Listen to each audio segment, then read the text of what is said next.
Hello everyone, my name is Bercy Escobar. On today's video I'm going to show you the use of Iber for simulating river flow inundation using this software. Okay, Iber actually is a 2D hydraulic model for the simulation of free surface flow as it is described here in what is in Iber description. Okay, Iber currently has the hydrology module, the hydrodynamics and the habitat, transport, and so turbulence. Okay, here we have additional modules: turbulence, sediment transport, water quality, hydrological processes, and habitat. Okay, you can go there, the website of this Iber software. So this is from the University of Politécnica de Catalunya. So you can explore here more about this software. So in this video I will show you the basic application for simulating the river flood inundation using this software. Okay, so let's start describing this the data requirements. Okay, for you to simulate the flood inundation area or the flood inundation map, you have to have the data requirements here. Actually, I am presented here as 4 basic data requirements.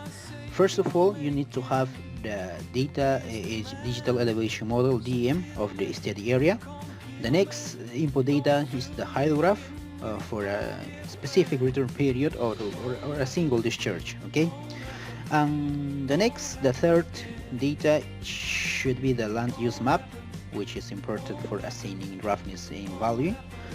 And the last one is it's recommended to have a georeference orthophoto for you to be more accurate setting the hydraulic structures and building at the geometry in the river. Okay, and the next is the model setup, and the last step is showing the results. Okay, actually I'm gonna thanks to Professor Hans Sanchez, because most of the data here I have been taken from his previous course in National Agrarian University in Molina. Okay, let's go to the Iber software. So here I have already opened this software. So in order to start working in Iber, you have to save the project. And let's go to Files tab and save, and click on our working directory folder, Chicamacho model, and so I'm gonna name with the same name here. Okay, click on save and save.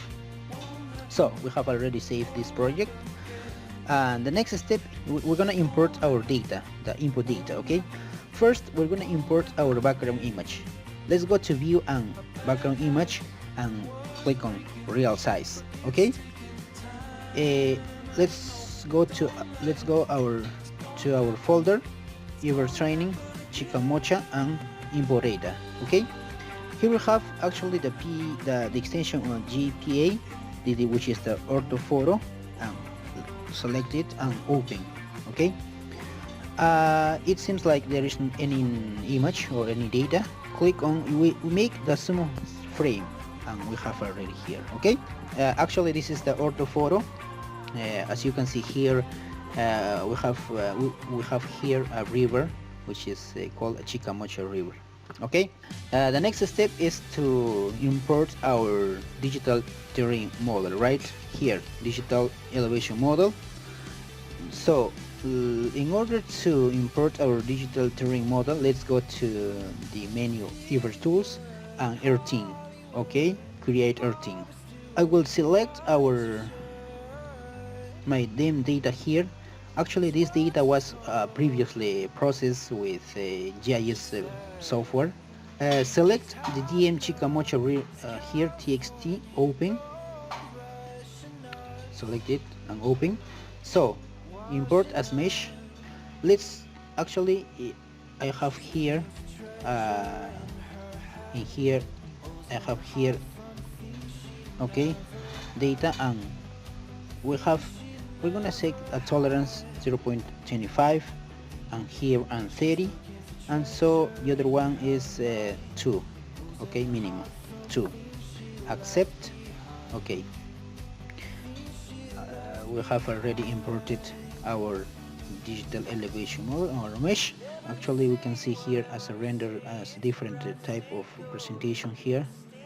Here we have as a smooth, but you can, for example, so if you want to go to a previous view, let's go to rotate and point X. Okay, so you can hide backgrounds, you can hide background image. Okay, so this is our digital terrain model. Okay, the next step is to assign our hydrodynamic or initial conditions. Okay, let's see here. Let's go to the data, hydrodynamics, and boundary conditions. Okay, and in order to we're gonna active this one. So let's move a little bit to the left. So we're gonna assign to the inlet in the top level of the steady area. So we're gonna assign here as a total discharge and subcritical and displayed here, and so we're gonna have as a data here the discharge should be 450, okay, cubic meters per second. Okay, 450 cubic meters per second. Okay, that's it. And so we're gonna assign here this discharge, this total discharge, we're gonna assign to the topography here. Let's see, to the mesh and view mesh boundary. And so in clicking this dialog and clicking OK, we have only the outline of this mesh. So we're gonna assign here, assign, select this section and finish and draw. Okay, we have only the part or the section which is the river. Okay, here select outlet to the outlet. So let's go to the downstream.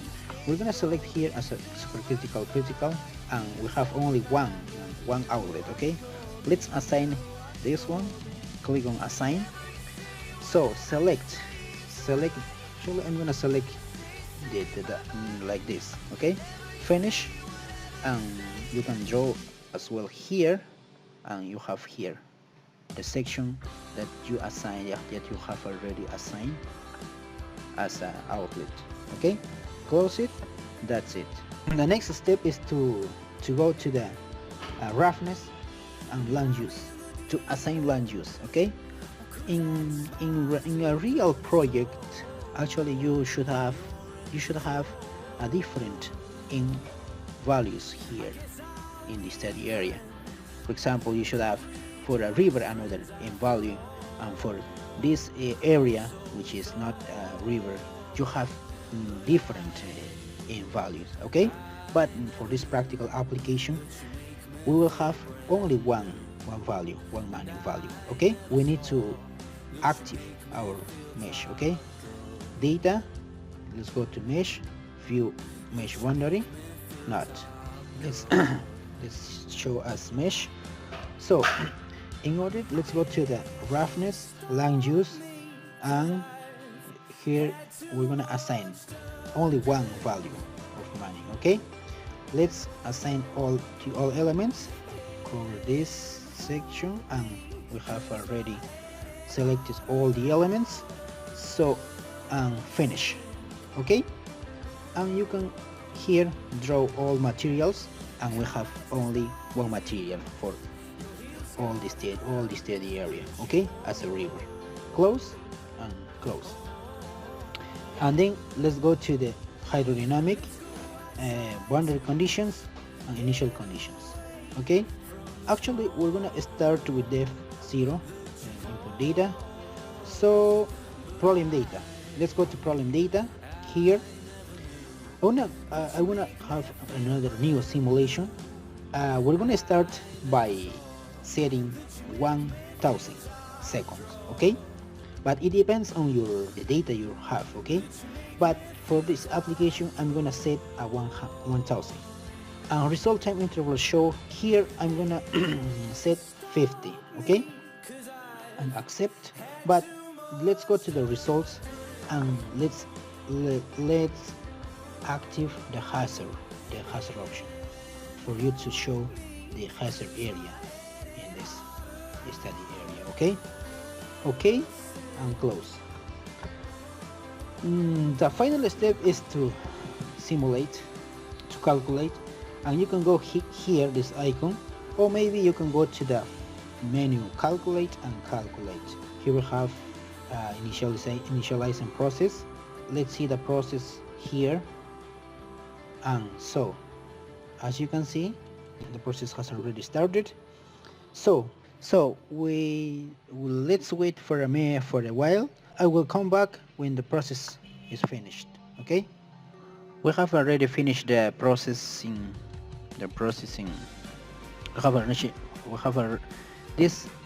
This will show you the window that the process is finished.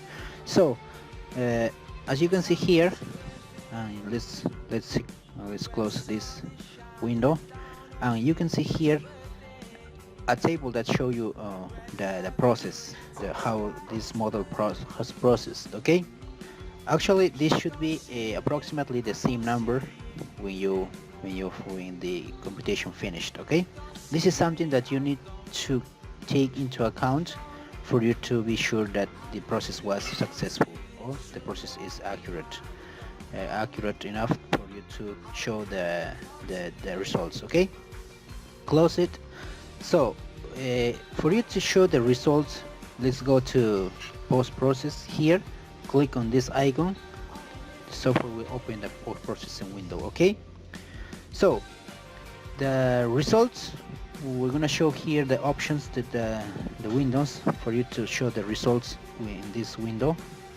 So click on this window, and we're gonna select the smooth contour file, and here the hydraulic and depth.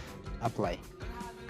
As you can see here we have actually the flooded area. We have here depth, which is 11.17 meters, okay, which is considered as a maximum. Okay, also depth, and you have water elevation. Apply here. Water elevation is that based on the GM, digital elevation model.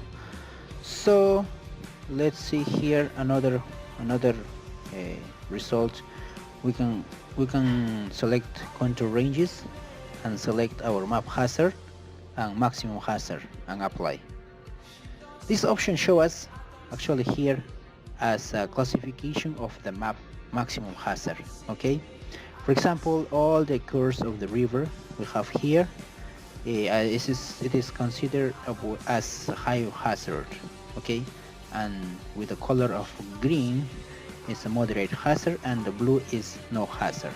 Okay, but it should be useful for you when you have a study area with the urban area or another structures, where you can show the importance of these maps of hazard. Okay, that's it. Close it, and you can animate this one, but we're gonna use another result here. We click on stop, and we're gonna select smooth contour and hydraulic. We're gonna select depth, and so we're gonna say this one as like this. Smooth contour line, hydraulic, and depth. Apply. That's it. So another option that you can view results is here, animating this result. Okay, so let's go to this option, but in order to show you, for example, here, let's put it here in the time step 1000. Let's start animating. Okay, but for you to animate continually here, you can click on this one, and so you can see how the water flows in the river. Okay, that's it for this video. And so guys, thank you for watching this video, and see you next time. I will be uploading more videos about hydraulic and hydrological modeling. Okay, thanks again and see you next time. Please don't forget subscribing to this channel. Thank you.